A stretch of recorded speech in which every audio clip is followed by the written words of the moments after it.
মাই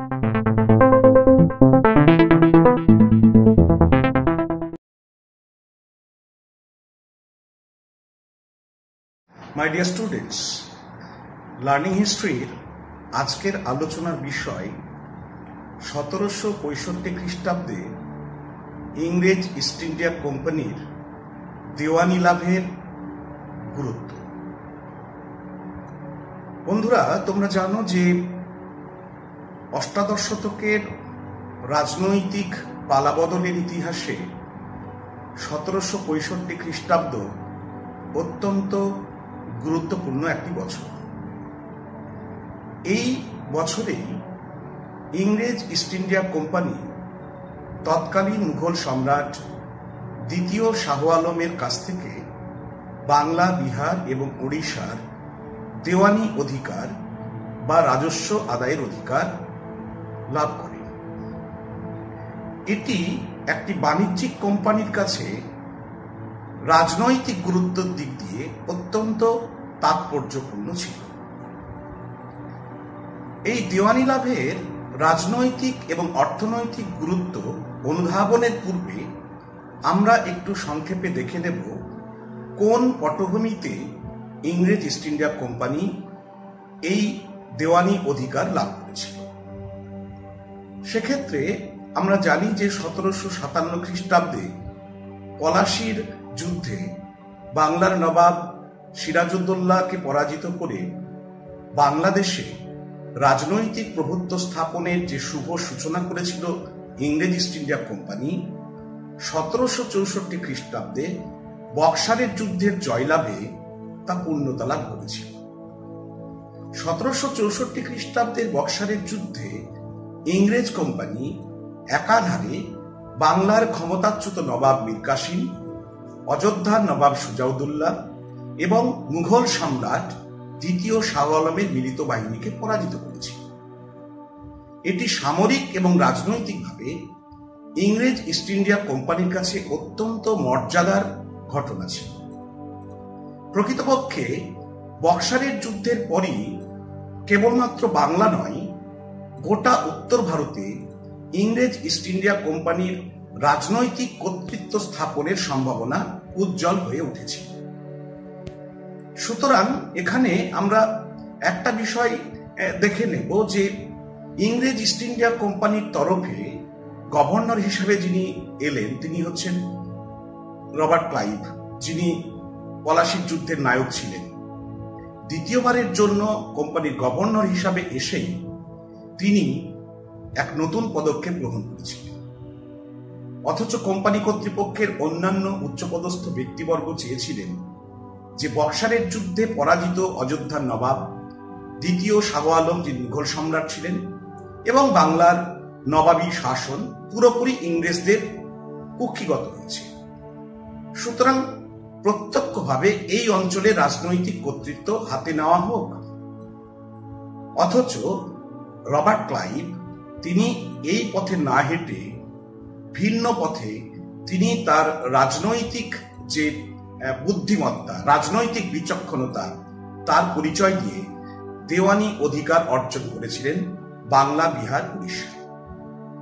সেক্ষেত্রে আমরা জানব যে 1765 খ্রিস্টাব্দে প্রথমে অযোধ্যার নবাব সুজাউদ্দৌলার সঙ্গে এলাহাবাদের প্রথম চুক্তি করে অযোধ্যাকে একটি মিত্র রাজ্যে পরিণত করেছিলেন।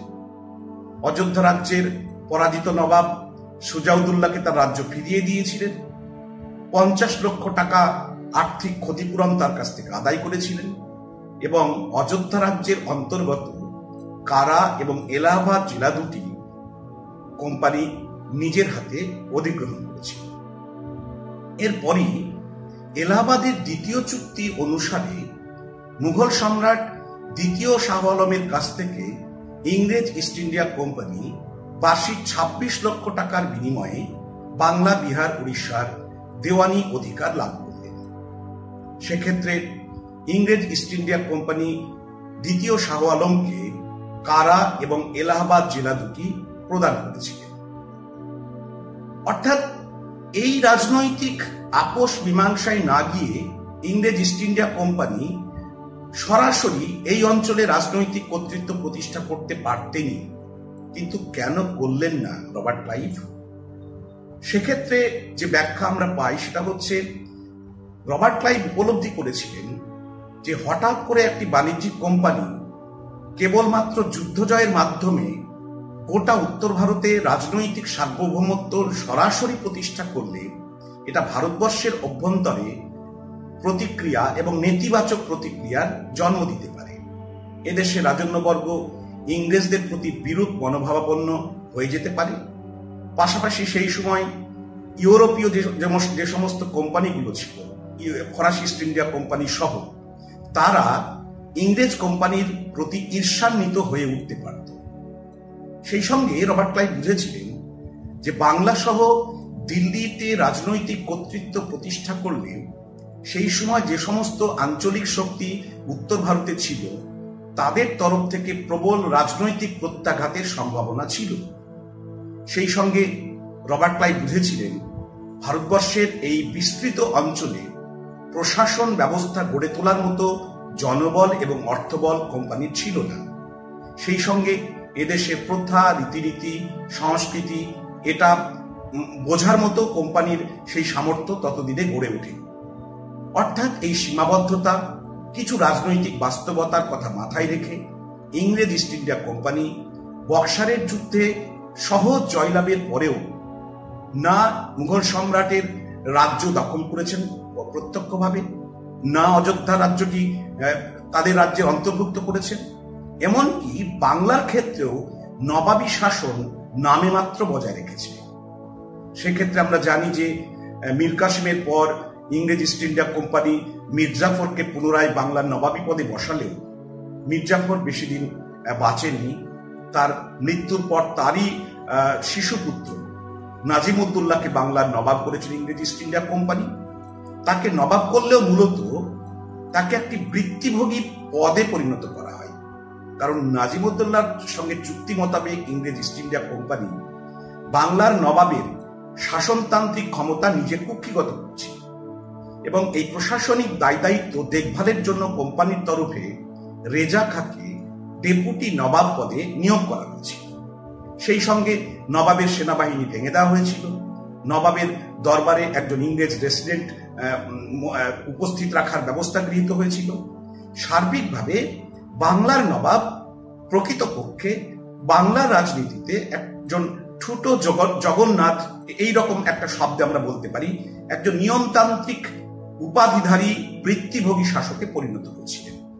অর্থাৎ বাংলার রাজনৈতিক সার্বভৌমত্ব পরোক্ষভাবে ইংরেজ ইস্ট ইন্ডিয়া কোম্পানির কুক্ষিগত হয়েছিল। এবং এরই আরো সম্প্রসারিত রূপ আমরা দেখলাম 1765 খ্রিস্টাব্দে মুঘল সম্রাট দ্বিতীয় শাহ আলমের কাছ থেকে দেওয়ানি লাভের পরে। কারণ এতদিন পর্যন্ত বাংলা, বিহার, উড়িষ্যার দেওয়ানি অধিকার আদায়ের বৈধ মালিক যিনি ছিলেন তিনি বাংলার নবাব। সুতরাং নাজিমউদ্দৌলা তখন বাংলার রাজস্ব আদায়ের দায়িত্ব প্রাপ্ত, সেক্ষেত্রে তার সঙ্গে চুক্তি করার প্রয়োজন ছিল। রবার্ট ক্লাইভ নাজিমউদ্দৌলার সঙ্গে চুক্তি করেছিলেন। চুক্তি মোতাবেক তিনি বাৎসরিক 53 লক্ষ টাকা প্রদান করেছিলেন নবাবের ভাতা এবং অন্যান্য খরচ বাবদ। এর প্রতিদানে বাংলার রাজস্ব আদায়ের অধিকার বাংলার নবাব ছেড়ে দেন কোম্পানির কাছে। অর্থাৎ এইভাবে বাংলা, বিহার, ওড়িশার দেওয়ানি অধিকার আইনানুগভাবে ইংরেজ ইস্ট ইন্ডিয়া কোম্পানি লাভ করে। অর্থাৎ দেওয়ানি অধিকার ইংরেজ ইস্ট ইন্ডিয়া কোম্পানিকে একটি বাণিজ্যিক কোম্পানি থেকে রাজনৈতিক প্রতিষ্ঠানে পরিণত করেছিল। সেই জন্য আমরা কবির ভাষায় বলি যে বণিকের মানদণ্ড পোহালে সর্বরি দেখা দিল রাজদণ্ড।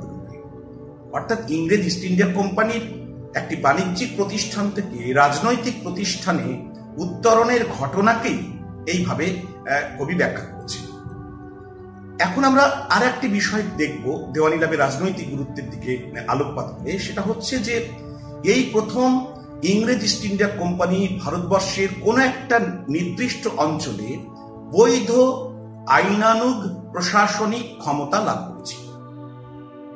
যদিও এখানে একটা বিষয় আলোচনার দাবি রাখে, সেটা হচ্ছে প্রশ্ন স্বাভাবিকভাবে উঠে আসে, মুঘল সম্রাট দ্বিতীয় শাহ আলম ইংরেজ ইস্ট ইন্ডিয়া কোম্পানিকে দেওয়ানি অধিকার প্রদান করে মুঘলদের চিরাচরিত প্রশাসনিক যে ঐতিহ্য সেটার থেকে কি সরে এসেছিলেন?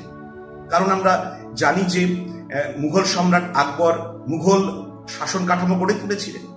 সেই শাসন কাঠামোই প্রাদেশিক শাসন ব্যবস্থার ক্ষেত্রে তিনি দুজন করে শাসক নিয়োগ করতেন।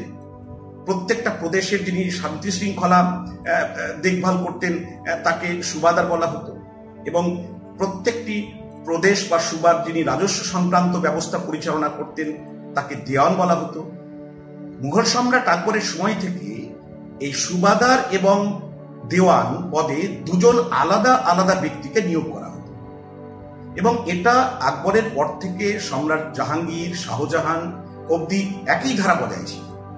ঔরঙ্গজেবের আমলের শেষের দিকে আমরা দেখব কোথাও কোথাও একই ব্যক্তি দেওয়ান এবং সুবেদার দুই পদেই অভিষিক্ত হয়েছে, এবং বাংলা, অযোধ্যা সহ বিভিন্ন স্থানে আমরা দেখব এইভাবে সুবেদার এবং দেওয়ান একসঙ্গে গ্রহণ করে স্বাধীন নবাবীতন্ত্র প্রতিষ্ঠিত হচ্ছে, যদিও তত্ত্বগতভাবে সেই নবাবী শাসন মুঘল সম্রাটের অধীনস্থ ছিল।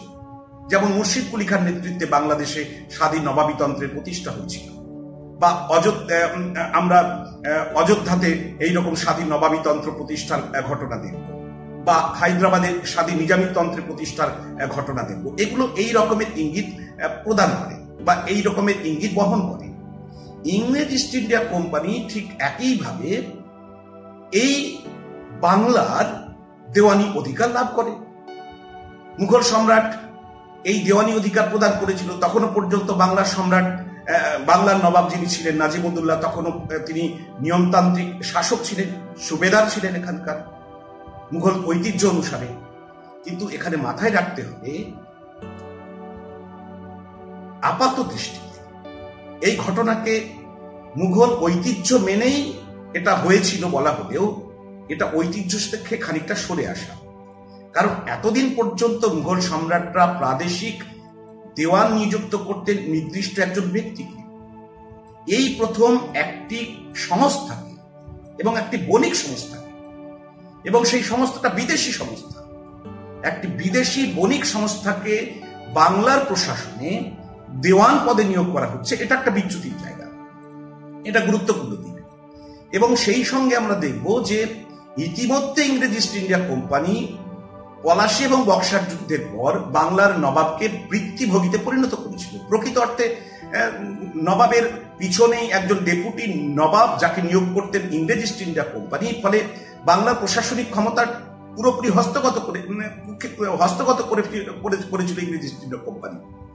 ফলে মুঘল আমলের সেই ঐতিহ্য এখানে অনুসৃত হয়নি, অর্থাৎ কিছুটা ঐতিহ্য থেকে সরে আসা এই ঘটনা আমরা বলতে পারি। সার্বিকভাবে রাজনৈতিক গুরুত্বের বিষয়টি যদি আমরা দেখি, তাহলে বাংলা, বিহার, উড়িষ্যায় ইংরেজ ইস্ট ইন্ডিয়া কোম্পানির দেওয়ানি অধিকার ভারতবর্ষের রাজনীতিতে ইংরেজ ইস্ট ইন্ডিয়া কোম্পানির মর্যাদা বহুগুণ বাড়িয়ে তুলেছিল, এবং এই অধিকার লাভ তাদের ভারতবর্ষে অন্যত্র ইংরেজ রাজনৈতিক সম্প্রসারণ এবং সাম্রাজ্যবাদী এবং বাণিজ্যিক স্বার্থকে অনেকটাই চরিতার্থ করার সম্ভাবনা উজ্জ্বল করেছে। এখন আমরা দেখে নেব যে এই দেওয়ানি অধিকার লাভ বাণিজ্যিকভাবে, অর্থনৈতিকভাবে ইংরেজ ইস্ট ইন্ডিয়া কোম্পানির কাছে অত্যন্ত ফলদায়ক ছিল, অত্যন্ত ফলপ্রসূ হয়েছিল। প্রথমত, দেওয়ানি লাভের মাধ্যমে বাংলা, বিহার, উড়িষ্যার রাজস্ব বাবদ প্রভূত পরিমাণ অর্থের মালিক হয়ে ওঠে ইংরেজ ইস্ট ইন্ডিয়া কোম্পানি। ফলে রাজস্ব বাবদ আদায়কৃত এই অর্থ দ্বারা ইংরেজ ইস্ট ইন্ডিয়া কোম্পানি এদেশে ব্যবসা বাণিজ্যিক কাজকর্ম চালিয়ে যাওয়ার সুবর্ণ সুযোগ লাভ করে। এর আগে বিশেষত পলাশীর যুদ্ধ জয়লাভের পর এই প্রক্রিয়া শুরু হয়েছিল, এটা আরো গতিশীল হয়ে ওঠে।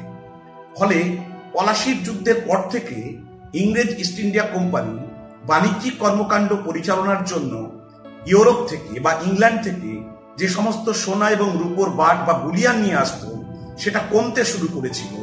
দেওয়ানি লাভের পর আর ইংল্যান্ড থেকে কোন রকমের সোনা বা রূপোর বুলিয়ান বা বাট আনতে হলো না, অর্থাৎ এদেশের আদায়কৃত অর্থেই এদেশের পণ্য ক্রয় করে বাণিজ্যিক কর্মকাণ্ড করার সুবর্ণ সুযোগ ইংরেজ ইস্ট ইন্ডিয়া কোম্পানি লাভ করেছিল। এটা অর্থনৈতিকভাবে, বাণিজ্যিকভাবে ইংরেজ ইস্ট ইন্ডিয়া কোম্পানিকে এই মুনাফা বা এই সুযোগটি দেওয়ানি লাভের ঘটনা প্রদান করেছিল।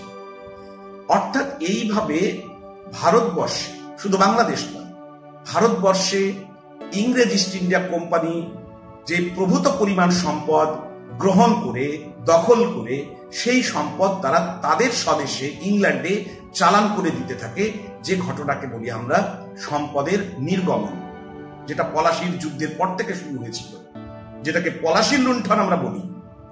সেটাই মূলত এই দেওয়ানি লাভের পর থেকে সম্পদের নির্গমনের যে প্রক্রিয়া তাকে আরো ত্বরান্বিত করেছিল, আরো প্রশস্ত করেছিল।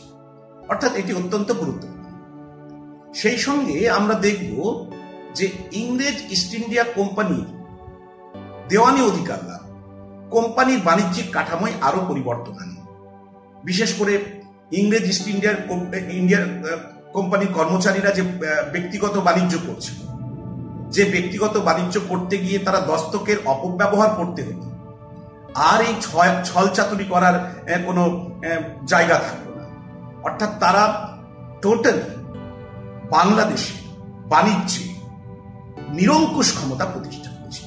একচেটিয়া ভাবে তারা বাণিজ্য পরিচালনার তারা অধিকার লাভ করেছিল। অর্থাৎ বাণিজ্যিকভাবে এই চূড়ান্ত ক্ষমতা দেওয়ানি অধিকার লাভের মধ্য দিয়ে তারা লাভ করেছিল। সুতরাং আমরা বলতে পারি যে অর্থনৈতিক এবং রাজনৈতিকভাবে বাংলাদেশ তথা ভারতবর্ষের ইতিহাসে 1765 খ্রিস্টাব্দের দেওয়ানি অধিকার লাভের ঘটনা অত্যন্ত গুরুত্বপূর্ণ। এই ঘটনা ভারতবর্ষের রাজনৈতিক এবং অর্থনৈতিক ইতিহাসকে ভিন্ন খাতে প্রবাহিত করেছিল।